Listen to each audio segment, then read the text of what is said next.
तक भारत की जनता इन तीन देव महापुरुषों के प्रति श्रद्धा का भाव रखेगी, तब तक भारत को भारत बने रहने से कोई रोक नहीं सकता। दुनिया की कोई ताकत भारत का बाल माता नहीं कर सकती।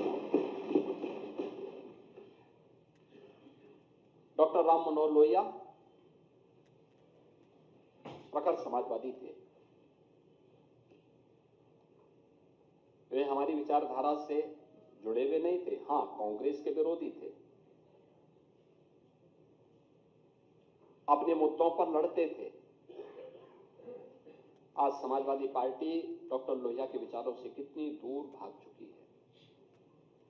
आज राम को, कृष्ण को, शिव की परंपरा को, भारत की विरासत को कोसना ये समाजवादी पार्टी का मानो जीवन का उद्देश्य हो गया। और दुर्भाग्य है कि इन्होंने आदर्श किसको माना है, यानी औरंगजेब को।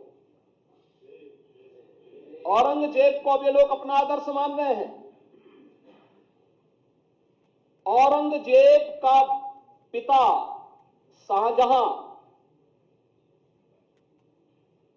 अपनी जीवनी में लिखता है, अपनी आत्मकथा में लिखता है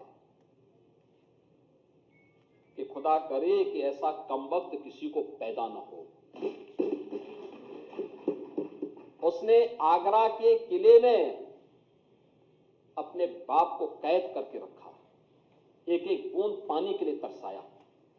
और अगर इनको औरंगजेब पर गौरव की अनुभूति होती है तो ये लोग कम से कम पटना की खुदा वक्त लाइब्रेरी में जाकर के एक बार शाहजहां की ही जीवनी को पढ़ लें, देख लें, उसकी पीड़ा को देखें। हां, जिनका आचरण औरंगजेब जैसा है वे लोग तो औरंगजेब पर गौरव की अनुभूति करें, लेकिन भारत को कम से कम इस पर न करें। और समाजवादी पार्टी को इसका जवाब देना चाहिए। भारत की आस्था पर प्रहार करने वाला दुर्दांत, धर्मांत, क्रूर शासक, उसको समाजवादी पार्टी आदर्श मानती है। जो भारत को रौंदने के लिए आया था, जजिया कर लगा रहा था, भारत का इस्लामीकरण कर रहा था। कोई सभ्य मुसलमान भी अपने पुत्र का नाम औरंगजेब नहीं रखता, क्योंकि इसे मालूम है यथा नाम तथा काम। अगर ऐसा नाम रखेंगे तो फिर एक एक बूंद पानी के लिए तरसना पड़ेगा। और शाहजहां ने भी अपनी जीवनी में लिखा है, उन्होंने कहा है कि औरंगजेब को कोसते हुए उसने लिखा कि तुमसे अच्छा तो ये हिंदू है जो जीते जी तो अपने बुजुर्ग मां बाप की सेवा करता है, मरने के बाद श्राद्ध तर्पण के माध्यम से वर्ष में एक बार उन्हें जल देता है। तुम तो मुझे एक एक बूंद पानी के लिए तरसा दी हो। अब समाजवादी पार्टी यह तय करे ये पटना की खुदावंत लाइब्रेरी में जाकर के ये समाजवादी पार्टी का नेता,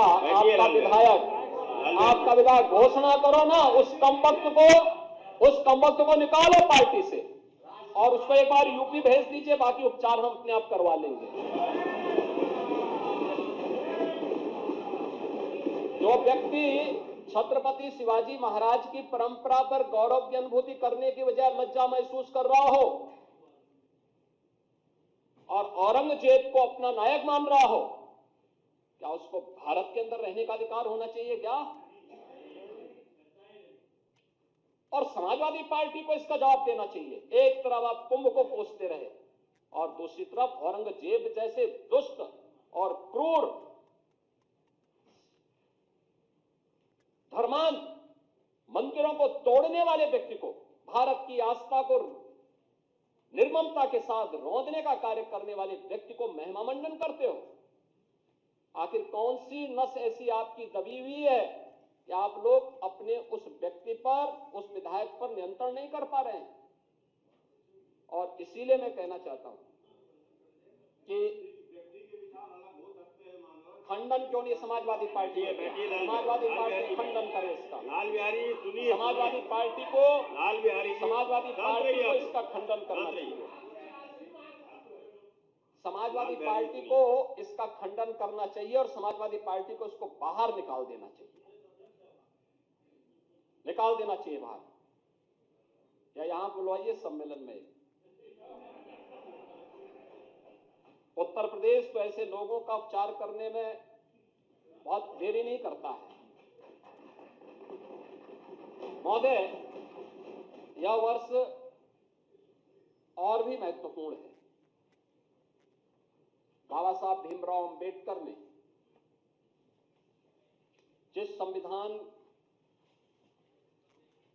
के शिल्पी बनकर के भारत को एक संविधान दिया, भारत के संविधान को अंगीकार करने का यह अमृत वर्ष भी, अमृत महोत्सव वर्ष भी है। और मैं एक बार और फिर कहूंगा कि समाजवादी पार्टी ने कभी भी एक बार नहीं, 3-3, 4-4 बार इन्हें शासन करने का अवसर मिला, बाबा साहब भीमराव अंबेडकर के नाम पे एक भी संस्था खड़ी नहीं की, बल्कि उनके नाम पर बनी हुई संस्थाओं को नाम हटाने का काम किया। ये लोग संविधान की बात करते हैं, यानी उन्होंने केवल कन्नौज का ही नहीं, सामाजिक न्याय के तमाम पुरोधाओं का नाम मिटाने का काम किया था। संविधान की वो प्रति लेके घूमते हैं, ये पीडीए की बात करते हैं। किस पीडीए की बात कर रहे हैं आप? बाबा साहब भीमराव अंबेडकर के नाम पे कोई संस्था समाजवादी पार्टी ने खड़ी की हो? हम तो कह सकते हैं बीजेपी ने प्रधानमंत्री मोदी जी के नेतृत्व में पंचतीर्थ का निर्माण करवाया।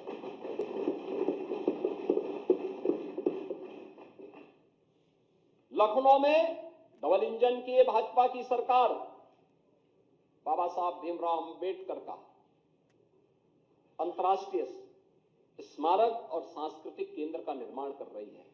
हम दलित बच्चों को वहां से स्कॉलरशिप की सुविधा भी देने जा रहे हैं। अंबेडकर महासभा अभियान को लेकर के आगे बढ़ रही है। सामाजिक न्याय के इन महापुरुषों के बारे में सावित्रीबाई फुले के नाम पर लखनऊ के बाबा साहब भीमराव अंबेडकर विश्वविद्यालय में हमारी सरकार ने छात्रावास बनाया, जिससे दलित बच्चे पढ़ सके।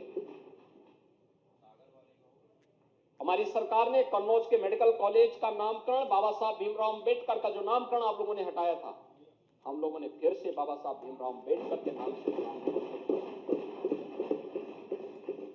और इस बार के बजट में भी हम लोगों ने सामाजिक न्याय से जुड़े हुए इन सभी पुरोधाओं का सम्मान किया। आपकी पीड़ा को हम समझ सकते हैं। आप लोग एक परिवार से बाहर निकल ही नहीं सकते।